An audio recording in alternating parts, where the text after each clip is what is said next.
Hello, j'espère que vous allez bien. Je voulais partager quelque chose avec vous. C'est une réflexion que j'ai suite à des discussions que j'ai eues avec plusieurs personnes, mais aussi sur mon histoire personnelle. C'est le fait de toujours excuser tout le monde, de ne pas comprendre notre situation, notamment quand on a été victime de violences ou de V.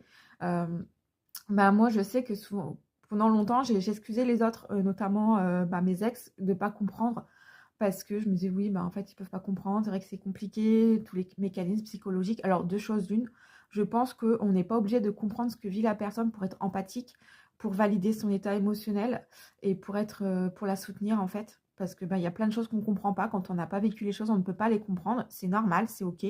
Ça n'empêche pas de pouvoir être empathique, avoir de la compassion, de la bienveillance pour la personne, de se dire, bah oui, en fait, je vois bien qu'elle est pas bien, qu'elle vit un truc compliqué et ça devrait suffire en fait.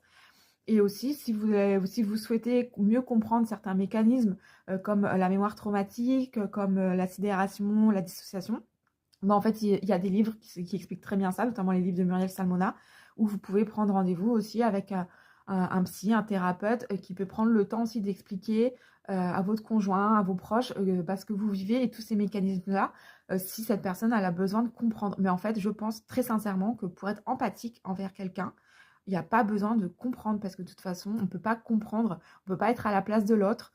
Tant qu'on ne l'a pas vécu, on ne peut pas savoir ce que ça fait. Et même quand on a vécu, on ne vit pas forcément les choses de la même manière. Donc je pense que même si on ne comprend pas, on doit juste valider l'état émotionnel et être là pour la personne qui va mal.